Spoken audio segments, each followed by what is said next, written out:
peanut butter cookies. This is going to be the first time we're using the America's Test Kitchen cookie book. I love it on the back because it says there's 250 plus foolproof recipes. Really? Yes. So let's hope we get this one right. A lot of you have been saying to us that we really need to try peanut butter cookies, especially because this one is a massive peanut butter fan. Yeah. Haha.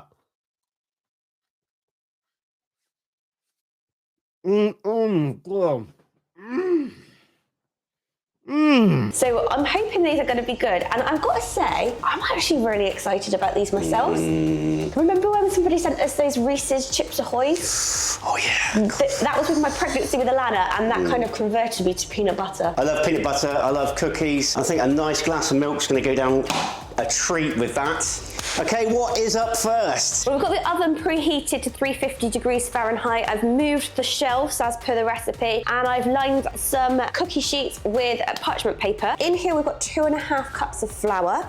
We have got a teaspoon of salt. We've got half a teaspoon of baking powder, half a teaspoon of baking soda. We just got to give it a mix. Okay, next up, it is a cup of dry roasted peanuts. Well, we quite like dry roasted peanuts. And we always seem to open a bag of dry roasted peanuts and have some left over. So this is going to be a good way of using up any leftover peanuts. We just got to pulse that until we've got fine crumbs. Do you want to be the pulser? Oh. Make me jump.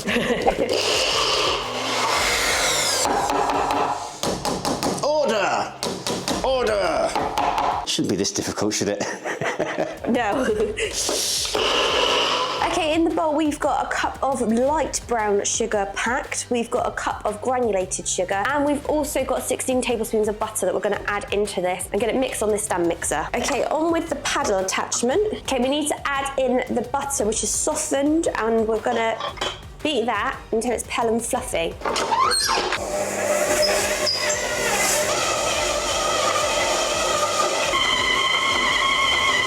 Next up, 2 teaspoons of vanilla.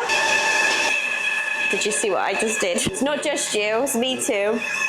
Okay, 2 eggs.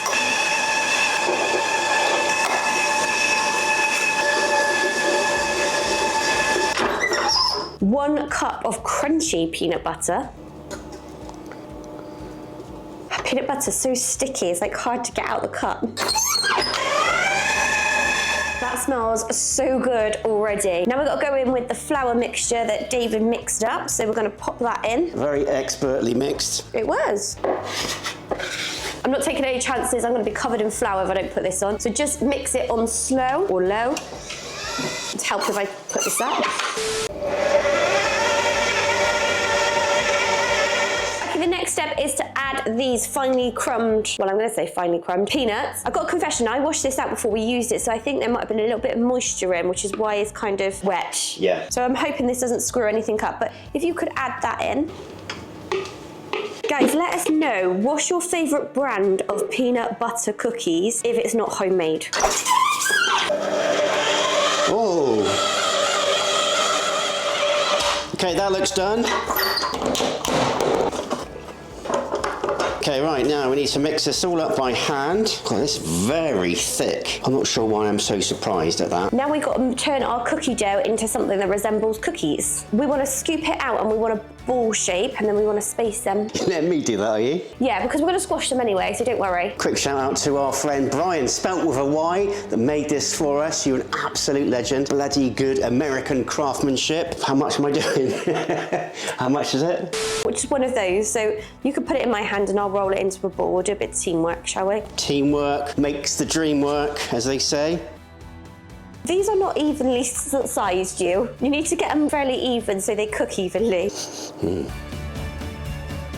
I guess you could add so much stuff to this, because you could add like chocolate chip, couldn't you? Chocolate chip and peanut. That's what I was thinking there was going to be in it for some reason, chocolate chips. Right, they're getting bigger again, love. I'm consistently inconsistent. That you seem to be with this. We could keep some of this, couldn't we? Oh yeah, that's a good thing. So if you make them into cookies, you can freeze the raw cookies for up to a month. I know you can't smell it, but it smells pretty good. Now apparently, with peanut butter cookies, you always do this kind of squashing down cross hatch. Oh, not like that. And I'm not actually sure why you do that. I've read that sometimes it gives you a crispier edge, so people tend to do it for that. Others say it's decorative, so let us know if you know the reasons behind it, please.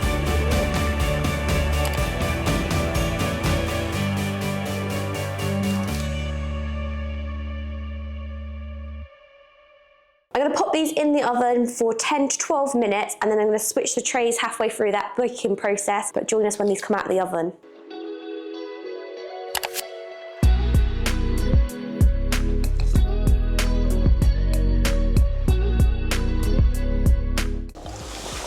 Taste test time. Okay, before we try these cookies, we are going to need some milk, aren't we? Milk. So, some for you. So milk is pretty much a must with this, isn't it? I've never had peanut butter cookies, but I believe so, because a lot of you say you must have milk and cookies together. I really like the effect that you've done with the fork. Oh, I think that is the only way you should be making peanut butter cookies. So again, let us know, do you have any other kind of pattern on your cookies? Or why do they have this crisscross hatch kind of pattern? Is there some significance to it? They smell bloody wonderful. They do smell really good. I think we should try one. So, Elana? you gonna go for a cookie first? I'm not sure if she's gonna like it. Okay. No, going like it. Oh, you might like it. Is it nice? Yeah? So You give it 2 out of 10. Okay, so. Oh, you've lost count, have you? Yeah. Okay, so you like that, yeah? You give it a 2, do you?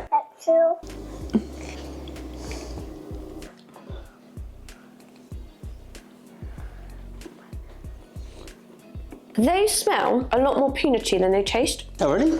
I did read in America's Test Kitchen Cookbook, the peanut in it is subtle. And I was like, when we were making it, I was like, a cup of peanut butter, a cup of peanuts. I was like, that doesn't sound subtle, but it does taste subtle. Does it? Okay, let's have a go.